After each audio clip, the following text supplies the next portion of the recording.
Zaiding, thank you very much for joining our podcast. Today we're here to talk. Let's discuss the thrilling rescue operation this weekend, something like a Saving Private Ryan mission in America.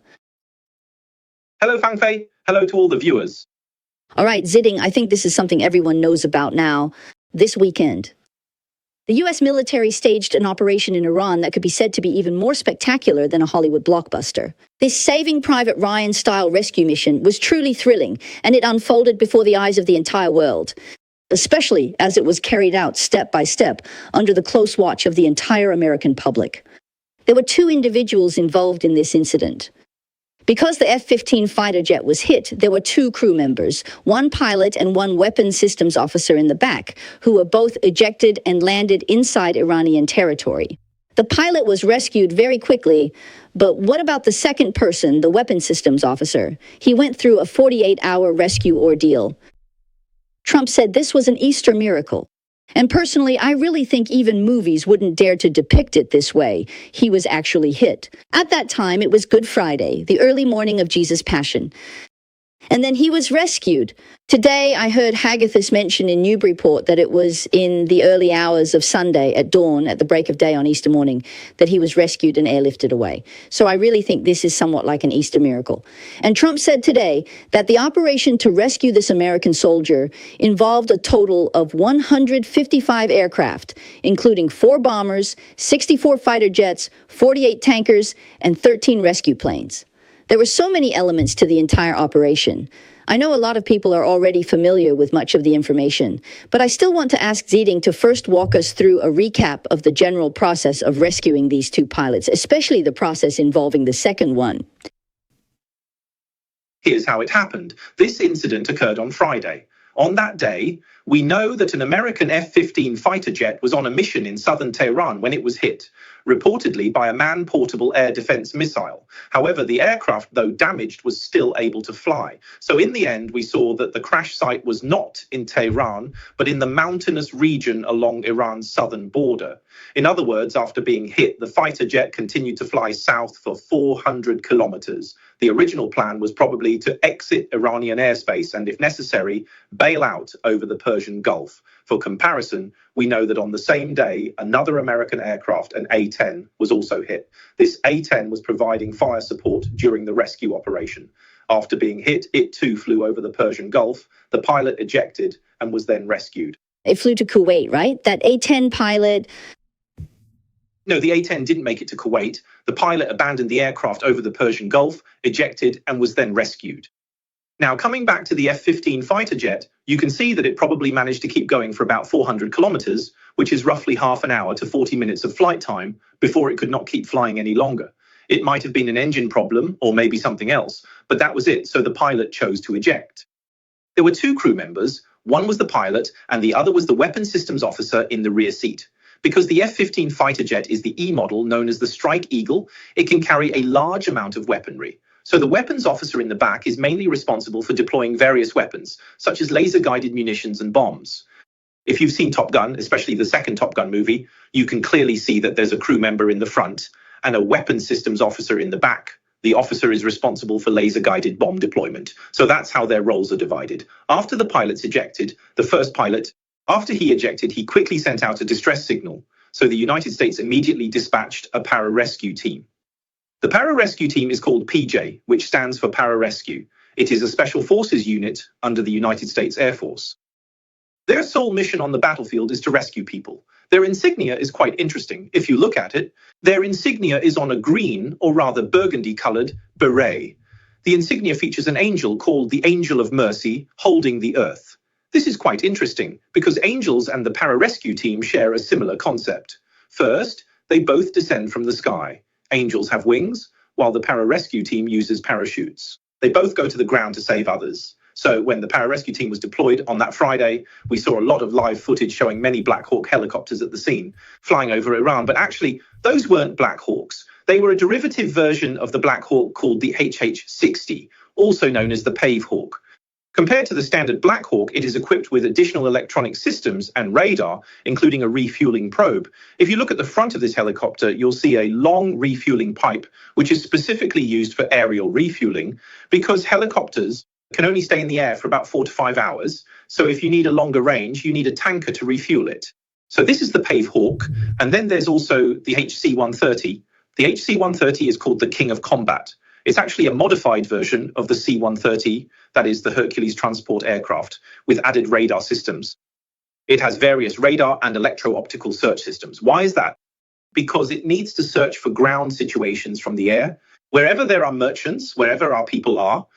In addition, the HC-130 has 3 functions. The first one is radar search, as we mentioned. The second is refueling. It is equipped with a refueling system, so it can search while refueling Black Hawk helicopters at the same time.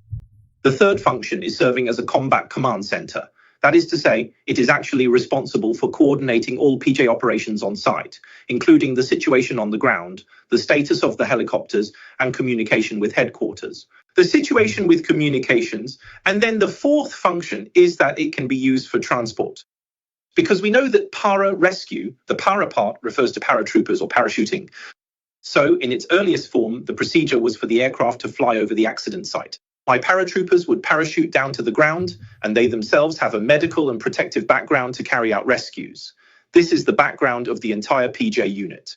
So we saw that the first pilot rescue was carried out very smoothly by the United States at that time. And there were multiple HH-60 Pave Hawk helicopters, including HC-130s. We can see in many videos that they were flying at low altitude, and the HC-130 is a very large aircraft. It was flying just 20 meters above your head like a dart. You can see that Iran had absolutely no air superiority at that time.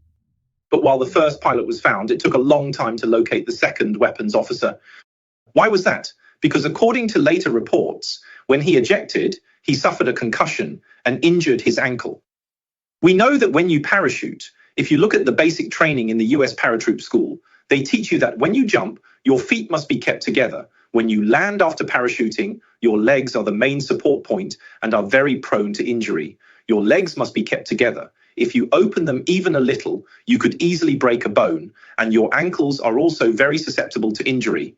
Another key point is that he parachuted into a mountainous area, and if the terrain is uneven, accidents like this are much more likely to happen. It seems he also suffered a concussion, possibly because after twisting his ankle, his head hit the mountainside. So he was actually unconscious for quite a long time.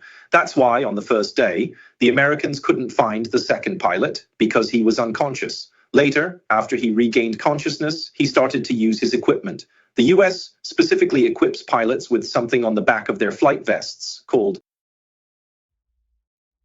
The CSEL system itself is. Right, it's a radio specifically used for search and rescue, a wireless communication system. It has GPS built in, which allows me to provide my own location, and at the same time, I can send and receive some short messages. The most interesting thing is that, as mentioned at yesterday's press conference, Trump and Kexas said that the first message he sent was, "God is good." That's right, God is good. And it completely confused the Americans because the chief sent out something that wasn't a standard distress signal. Because he is a very devout, possibly Christian person. In English, we call that religious. At first, the US military's main suspicion was whether this was a trap set by Iran. Think about it. From Iran's perspective, if I captured this American pilot and got his equipment, I could set a trap. I could pretend to be a wounded soldier, send out my location, and call for help. Then, when they land or arrive at the scene, they would discover it's an ambush. With my anti-aircraft firepower and ground forces, I could inflict more casualties on the US military. So this was the Americans' initial concern, whether it was a trap. But later, after talking with many of his comrades, they confirmed that he really is a very devout person, and that's the kind of thing he would say. So it was probably genuine, and that's how both sides established contact.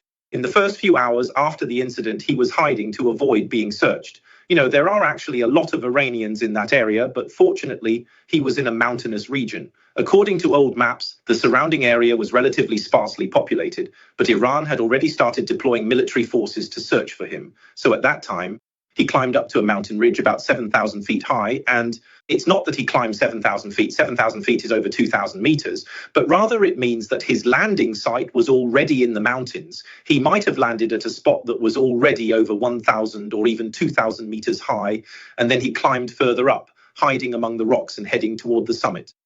After confirming his location, he established contact with the US military. Once the US military had his GPS coordinates, they began to formulate a rescue plan. The entire rescue plan was as follows. Since the location of his incident was roughly known to the Iranians, and many people were searching for him, it was quite difficult for the US to go in quietly and unnoticed. We know that the US has Osprey tilt-rotor aircraft and Black Hawk helicopters. I don't know if any of you have ever been to the scene in person. At US air shows, if you've seen the Osprey tilt-rotor aircraft, you'll know its noise is extremely loud. It's truly impressive when it flies overhead at the scene, but the sound is indeed overwhelming. Plus, it's a very large aircraft. So if you deploy the Osprey or even the Black Hawk, it's very easy for the Iranians to detect. It's not as if the Iranians have no defensive or reconnaissance capabilities at all. Another thing is that many military enthusiasts might think of the US stealth Black Hawk. Back during Operation Neptune Spear, when they went to eliminate bin Laden, the US launched several stealth Black Hawks from an airbase in Afghanistan to carry out the mission. But according to the latest information I have, these stealth Black Hawks have basically all been retired over the past 10 years. So currently, the US does not have any large helicopters suitable for this kind of mission. There is only one model called the Little Bird helicopter. The Little Bird is also widely used by the PJs, that is the pararescue teams. It's very small, about 7 meters long and 3 meters high, and its cockpit can only seat 2 people. Then on both sides of the Little Bird helicopter, there are 2 benches on the outside, and the Special Forces members all sit on these benches outside. So when you watch the videos, it's quite interesting. This helicopter flies up into the air with 2 people in the cockpit, and then on each side, 3 soldiers sit in a row holding machine guns. This is the standard setup because it really is very small. And this Little Bird helicopter, it can be transported inside a C-130 transport aircraft. So what we see in the live reports is that the United States first found an abandoned airfield 50 kilometers south of Isfahan as their landing site. This is actually very interesting. We know what Isfahan is. Isfahan is Iran's most important nuclear industry base. Here we know all the nuclear facilities, as well as the ballistic missile research and development base, and Iran's F-14 fighter squadrons are deployed in Isfahan, along with the Iranian Revolutionary Guard, Special Forces, and other important units. Why did the United States choose this airfield? This is my speculation. This airfield was not prepared for this particular military operation, but rather for the purpose of seizing or destroying Isfahan's nuclear facilities. Think about it. In just 2 days, you need to find an airfield that meets the requirements. Even if you can find one on the map, you do not know its specific conditions. So I personally believe that the US has already identified many airfields inside Iran that could be used for nuclear missions, that is, to take back the enriched uranium. It just so happened that this airfield appeared in the American sights and was the closest to the incident site. So they simply used this ground airfield, originally intended for attacking Iran's nuclear facilities, for this operation because it was only about 100 meters away. This is just my personal speculation, but let's get back to the specifics of the operation itself. On that day, the US, actually the CIA, conducted an intelligence deception operation, constantly spreading rumors that the rescue had already succeeded. Yeah, things like that. Right, they said he had already been rescued, that this person was already safe. At the same time, during the press conference that day, Trump also said that they were simultaneously confusing Iran at 9 different locations because Iran didn't know where the Americans were actually hiding, but the Americans did. So the US deployed helicopters or planes to conduct fake searches in areas that weren't the real location. The Iranians didn't know what was going on. One moment there were people in this place, then in another place. With people elsewhere, many aircraft were deployed. Right, so they used this method to confuse them, and at the same time, a large number of fighter jets were dispatched in the air. Even Israel joined this operation. Israel participated specifically for this mission. Of course, Israel postponed other attack plans by 18 hours, and at the same time provided intelligence support to the United States. The US deployed a 10S and other fighter jets, mainly to secure air superiority. That is, on one hand, to bomb and harass and to target the Iranian forces who were searching for these Americans and American pilots. And then, in addition, they bombed some of the roads around the American airfields. Today, we saw on WeChat the route on one road. There was a bombing every 10 meters, another bombing every 10 meters. The point is to make these roads impassable, so your troops simply have no way to reinforce. And then, at the same time, these 2 HC-130 transport planes arrived at the airport. According to reports, I saw the New York Times was the first to report that SEAL Team 6 was involved in this operation. Fox News mentioned the paratrooper rescue team. This is all quite normal because after the US later established the Special Operations Command, it coordinated all the special forces. So we can see, including in the Black Hawk Down incident in Mogadishu and in various other US operations at the time. In Iraq, during the Jessica Lynch incident, all the special forces units also carried out joint operations. There might have been Rangers, maybe SEALs, and possibly PJs involved, because PJs are the core, so it was a joint operation among various Special Forces units. First, they flew to the airport with two C-130s. If our guess is correct, there should have been at least two Little Bird helicopters. Yes, later we saw that at the airport, it seemed that one Little Bird helicopter was destroyed. As for the wreckage of the second one, I haven't seen any updates. But for this kind of operation, there must be at least two helicopters. One helicopter alone wouldn't be enough. In case something goes wrong or there's a malfunction along the way, that's why there are at least two. So two transport planes brought two Little Bird helicopters to the scene. The Little Birds were unloaded and got ready to take off. Then the two Little Bird helicopters quietly flew into the mountains to retrieve the pilots. Go ahead. Yes, I think that during this process, there actually wasn't much crossfire. The main fighting was really the US Air Force carrying out single strikes against ground forces. That is to say, throughout the entire process, the US Air Force maintained air superiority. So as long as they saw people or troops on the ground, they would attack. So in this rescue operation, the process was relatively smooth, and after bringing the people to the airport, they encountered a problem. When the American Special Forces were getting back onto the C-130 and preparing to take off, they realized that the plane was too heavy and could not take off.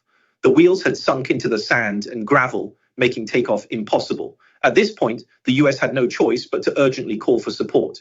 They dispatched 3 lighter transport aircraft, which were actually designed and produced by a Spanish company under Airbus in Europe. And then, these planes are lighter in weight and capable of short takeoff and landing, so this 3 transport planes arrived at the scene and then took everyone away. So, if you think about it, the whole process actually had to last at least several hours, because after discovering that the plane couldn't take off, another plane had to come over to pick people up. During this period, the actions of the US military at the airport were exposed. So Iran, around Isfahan, because Isfahan is a major military stronghold, Iran began to deploy troops to approach and enter the base. However, since the United States had air superiority, the United States also deployed electronic warfare aircraft to carry out electronic jamming around Isfahan, which meant all your communication systems and radars were completely blocked. So your troops were basically like headless flies, and on top of that, you had no air superiority at all. Whenever the Americans saw you coming, they would attack again and again. So this battle was relatively easy for the United States. After my 3 light transport planes evacuated everyone, the US Air Force carried out a final bombing, destroying all equipment left on the ground, including the Little Bird helicopters and the HC-130. Then these people boarded the planes and flew to Kuwait, ultimately returning to the airbase in Kuwait. This, in general, was the process of rescuing the second pilot.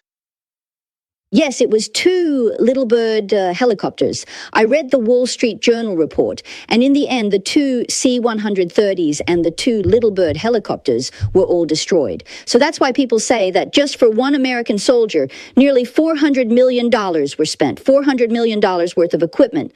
But the value of rescuing this American pilot, how much is that worth? It's priceless, truly invaluable. We'll talk more about that in a moment. Right, I also want to mention something crucial that was revealed at today's press conference. It seems the CIA played a particularly significant role this time. They directly pinpointed the exact location of the second pilot. They used their advanced technology, high-altitude surveillance, to observe movement in a certain part of the mountains. They kept watching that spot, and Trump or someone said they watched it for 45 minutes without any movement, but they felt that someone had just moved there. Then after 45 minutes, that person suddenly stood up and they said, "That's the one, that's the second pilot we're looking for." Did you see that part? To be honest, I didn't see that happening at all. Yes. This was mentioned at the press conference, so that's why today Trump had the CIA director speak first, because he played a particularly crucial role in this operation. So under Trump's leadership, you can see that the CIA has really shown its might. For example, at the very beginning, when it came to bombing Iran and targeting Khamenei, it was also the CIA that obtained a key piece of intelligence. And this time, again, it was the CIA that made a significant contribution. So overall, the coordination among all the different departments and at every stage was really quite good. And today, Trump said something. He said that actually there were some people within the military who opposed this rescue operation, saying it was too dangerous, that sending over 100 people to rescue just one person was too risky. But he said that Hegseth and General Kane were more insistent, saying it could definitely be accomplished. But within the military, there was quite a bit of opposition. So, in your view, just how risky was this operation? And what were the main factors that allowed the U.S. military to carry out such a successful rescue without losing a single person this time?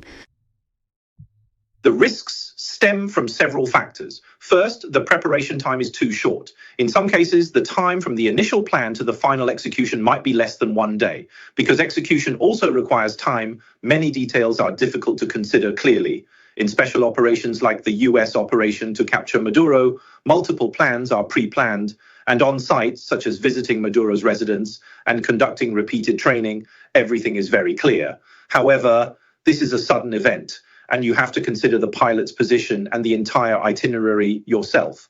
In other words, producing a plan within 1 day is quite challenging. Secondly, you're in a completely unfamiliar environment, especially deploying a large number of troops on the ground. We know you're 50 kilometers south of Isfahan. As we've mentioned, Isfahan is a very important military stronghold, home to many of Iran's major ground forces, including special forces. There are also factors like the failure of the Anglo-French operation over 40 years ago and weather conditions. Topography and weather together mean there are too many unpredictable factors. So it's understandable that some people have concerns. So what do you think are the main factors or reasons behind the success this time? One of the factors that led to success. Various American military units. All the operations they've carried out over the past decade or so have been very successful.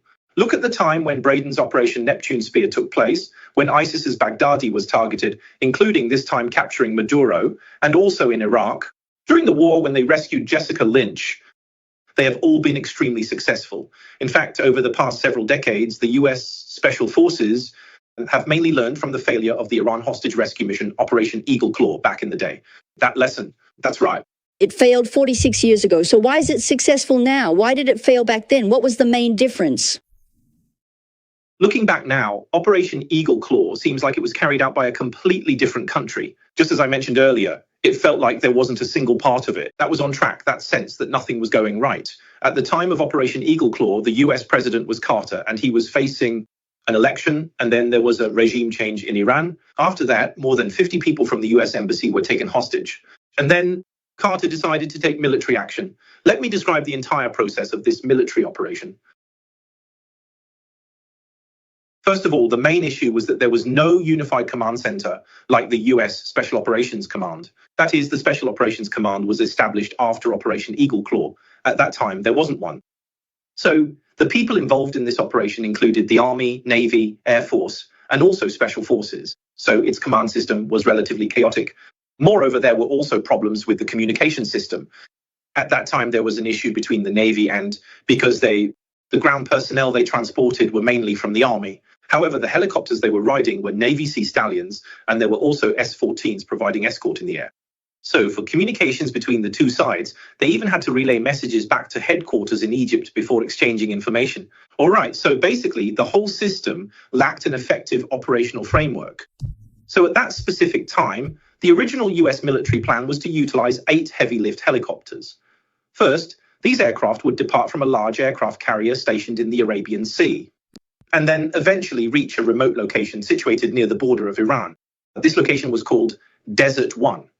After reaching Desert 1, they needed to refuel because the helicopters couldn't fly that far. So the US also had transport planes, specifically the C-130 refueling and transport planes, which would fly to that airfield first.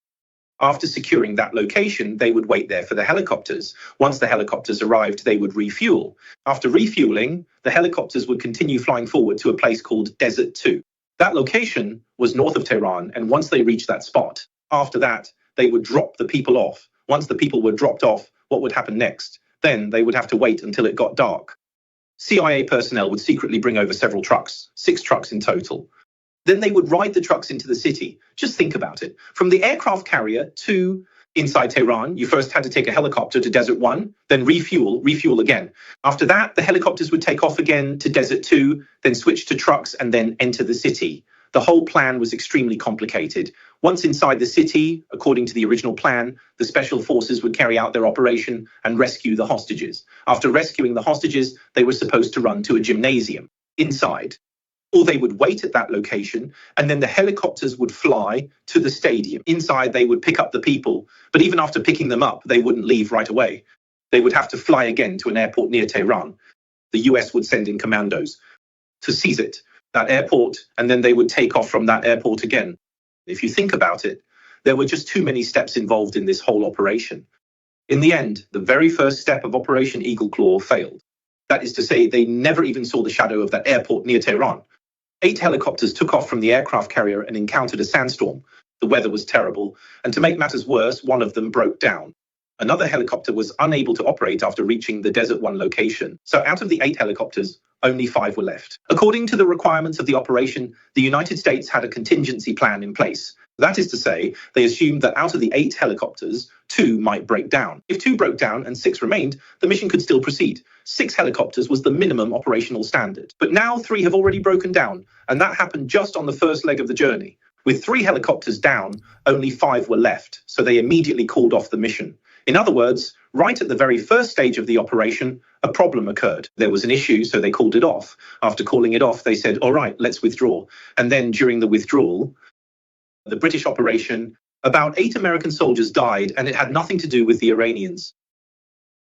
Then during the withdrawal, one of the helicopters ran low on fuel and needed to refuel, so they stopped in the desert. At location number 1, while refueling from a C-130 tanker, the 2 sides collided, causing a malfunction that resulted in 8 deaths. Oh my God. Then 4 helicopters were left on the ground. At that time, their commanding officer ordered that all 4 helicopters be destroyed. However, at the time, the Carter administration was concerned about international repercussions, so they did not take action on the ground. The 4 helicopters were not destroyed, so they were left to Iran. So throughout the entire process, Iran didn't even know what was happening. Suddenly, they discovered that the Americans had come, then the Americans left, leaving behind 8 bodies. That was the result of the operation at the time, and it exposed a lot of problems. There was also another very important issue. You just mentioned the CIA. Back then, when the decision was made for the operation, it was because of the Carter administration. How should we describe Carter? Anyway, I really don't like this American president. He was rather naive about many things. He believed that there shouldn't be deception and trickery in this world, and that everyone should work together for peace. That's why he withdrew the CIA. A large amount of funding was cut, and even the Tehran branch was shut down. So when the incident happened, the US didn't have enough presence inside Tehran. There wasn't enough intelligence support available. This was also a very important reason for the failure of this operation. On top of that, as we mentioned earlier, they didn't have much specialized equipment. Especially when carrying out missions under such high difficulty and intensity, the training of these personnel was often just like our regular routines. If you undergo this kind of high intensity training for a long time, by then it becomes a conditioned reflex for you, a muscle reflex, a reflex. But at that time, the United States did not have a special forces unit specifically for carrying out the transportation process, namely in Operation Eagle Claw. After the operation, we saw that the United States established the 160th Special Operations Unit. When they captured Maduro, who sent Delta Force in? It was the 160th Special Operations Aviation Regiment. Their direct support aircraft, their Black Hawk helicopters, their Black Hawk DCP helicopters are actually the attack helicopter version. All the helicopters they use require special modifications and additional equipment. Some of the weapons include radar, electronic countermeasure systems, protective systems, and even stealth systems. So from the British and French perspective, there are 3 major lessons from the operation. Strategically, the United States needs to establish a Special Operations Command to coordinate special operations jointly. So, as we can see later on, US Special Operations, although involving multiple units, including SEAL Team 6, the 160th and the Rangers belong to the Army, the 160th belongs to the Air Force, and the SEALs belong to the Navy. So, in other words, all these special forces units, all these special operations units, ultimately, previously administratively, Delta Force was under the Army.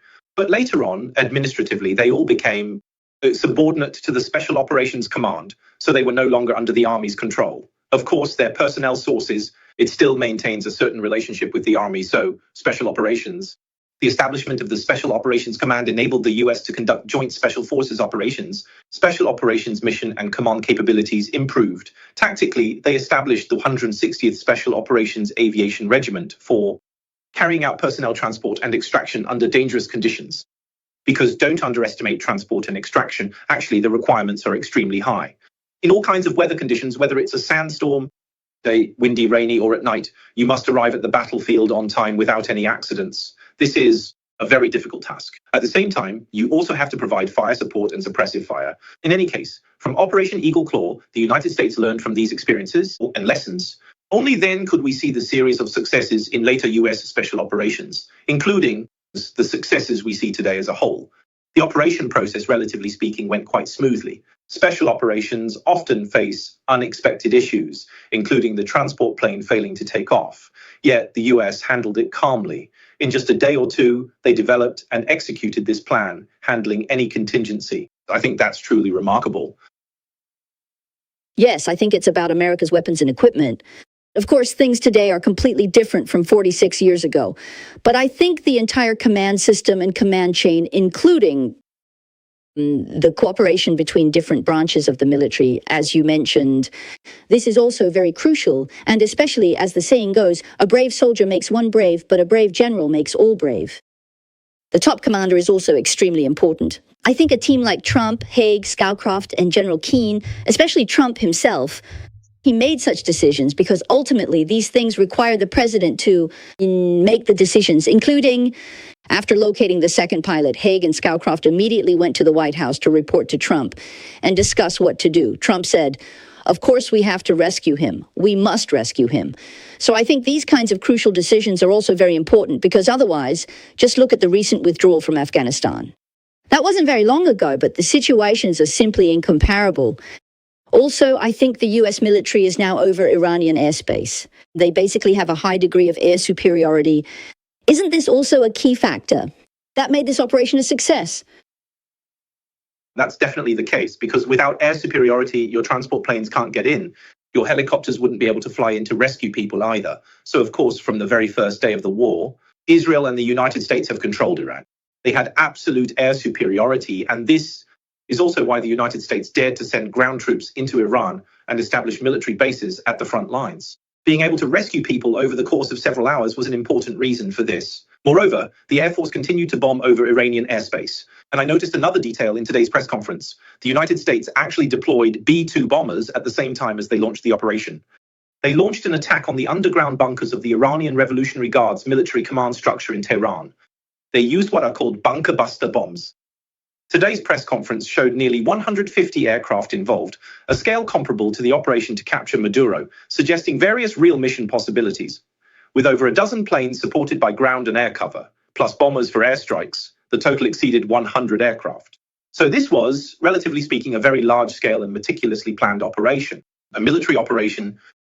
Yes, and this time it was the final one. Many people have also been discussing this detail when the US military was leaving, because the C-130 couldn't take it away. It couldn't fly, so they simply blew it up.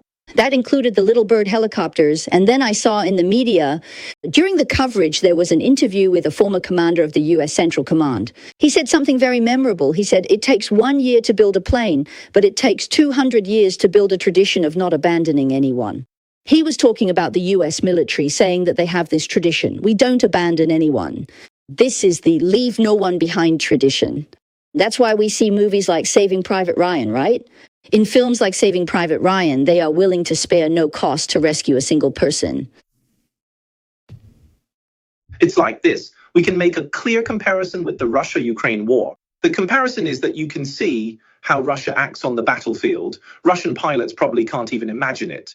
I'm saying after their plane goes down, someone would come to rescue them. There's simply no such thing.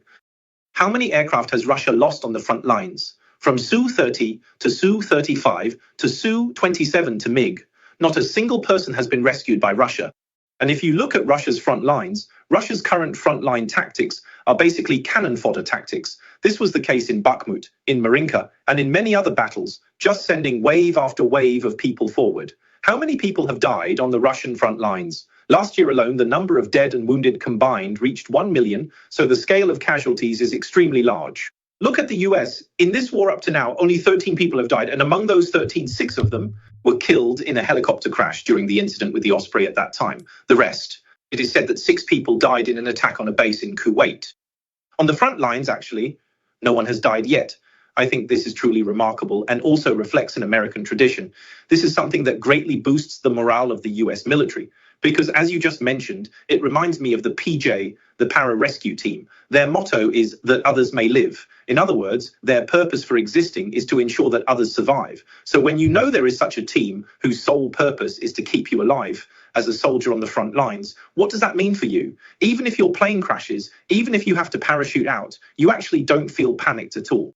Because you know there are people behind you who will come to help you. I think you can be rescued. This pilot has greatly boosted the morale of the entire US military frontline. Moreover, it represents an export of values. Because I've seen a lot from mainland China, and actually it's quite interesting. In the past couple of days when this incident happened, Iranian media reported that it was the United States that fired at the possible hiding place of the pilot. They tried to shoot and kill the pilot. And then this news, mainland Chinese media was spreading it. Xinhua News Agency was publishing it. And then many media outlets online, including on Twitter, were talking about it repeatedly. A lot of people were talking about this. And as a result, many viewers, after watching, had two reactions. The first reaction was, the Chinese Communist Party must be thinking this way in their hearts. So they're still saying so. This is your way of doing things, isn't it? Yeah. And the second is that when you compare the two, you can really see who's superior and who's not. Look at how the United States treats its own people and how the Chinese Communist Party treats its own people, including the prisoners of war from the Korean War at that time.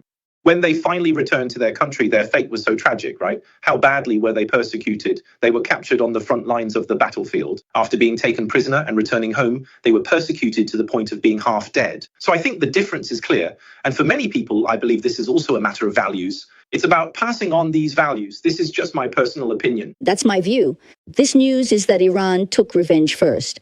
I was even saying, how come on this side they've already rescued him? But over on the Chinese Communist side, they're still talking about it because the US military couldn't find this pilot. They tried to search the area where he was hiding. They went to bomb the area, trying to kill him with an airstrike. I honestly think this is just ridiculous. But it does reflect what people say, unless you're someone special, like egg fried rice. Everyone else is treated like this.